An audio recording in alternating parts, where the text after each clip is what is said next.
Just doing a mid-afternoon walking the dog at the campground. Still nasty looking in Columbia. Hope it's starting to look up. There's Star. Taking a journey. Gotta blow off some sights here soon. 79 is gonna look pretty in the next day or two.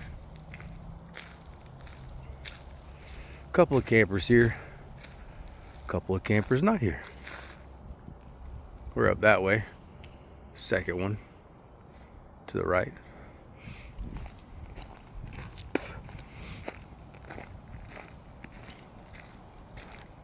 Awesome little campground. Sesquicentinnal State Park. Sesquicentennial State Park. Say that again. Lovely park here in Columbia. Great amenities. A lot of things to do in the Columbia area. You got the Colonial Life Coliseum. You got the Gamecocks football, even though they're kind of shitty right now. You got the Congaree National Park, the Congaree River, Riverbank Zoo. Yeah. All kinds of stuff going on. All kinds of stuff not going on when you're at the campground.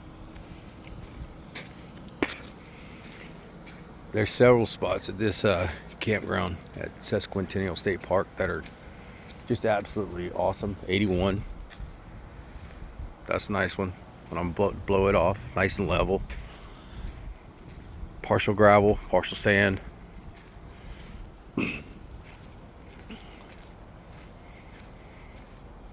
Some of them are really, really awesome. Some of them need a little bit of work. We're on the second loop, is what it's considered. That direction would be the first loop, where I was at during the summer months.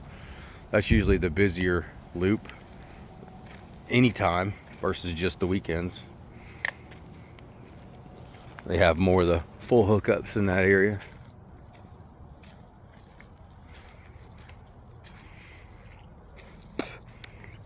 I'm taking a little journey here. Should have done this with Gravedigger, but it is raining, or has been raining, so I don't want to get him wet. A couple of pads this way I've already blown off.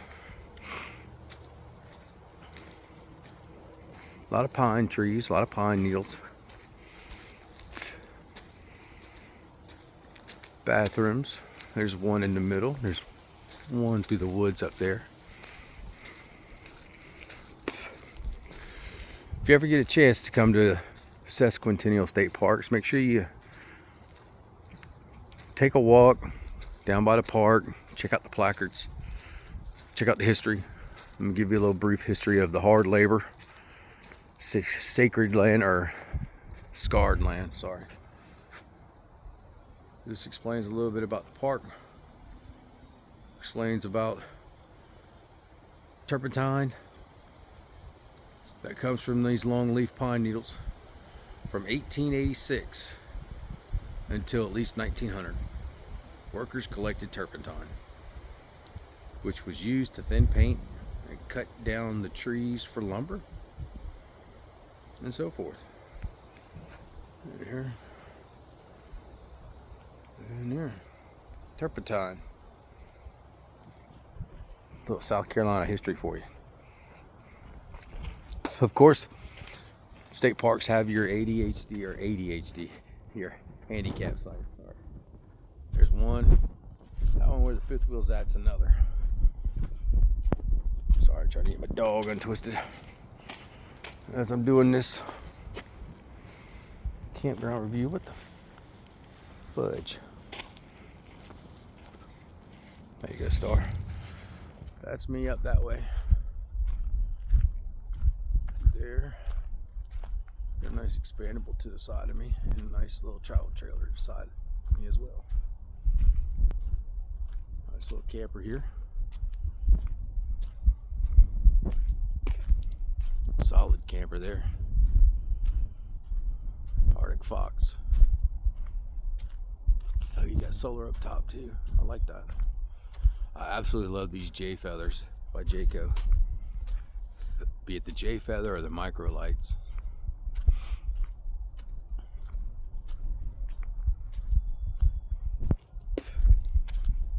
You know, I got some tight spots here like 49, 47. It's got some openings. If you can get your camper in there, that'd be more suitable for your Sprinter conversion vans. These sites in your 40s, 50, 52 on your even numbers, which there was an odd number on the right. Some of these other ones are pretty large, pretty sizable. A little bit something for everybody. But this turnaround here at 50 is just a little too tight, but not for a conversion van or pop-up.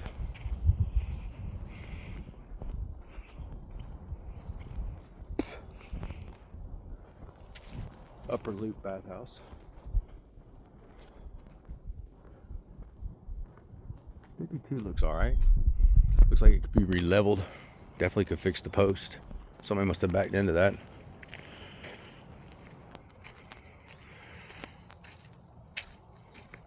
'54 always is dangerous looking. It's down a slope, a little bit of slope. But hey, I've seen some pretty sizable campers parked right there.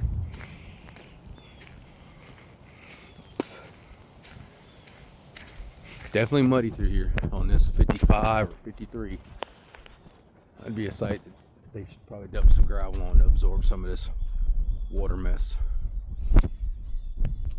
55's not as bad, but it's near this 53 that little muddy. Be careful when you come here if you're in the 50 areas. Let's see, look at 54. I'd be afraid to park my camper there, but get the right wheel chocks, you don't have to worry about anything. 57, kind of tiny, but again, nice size for a tent, nice size for conversion, nice size for one of your micro light by J Feathers.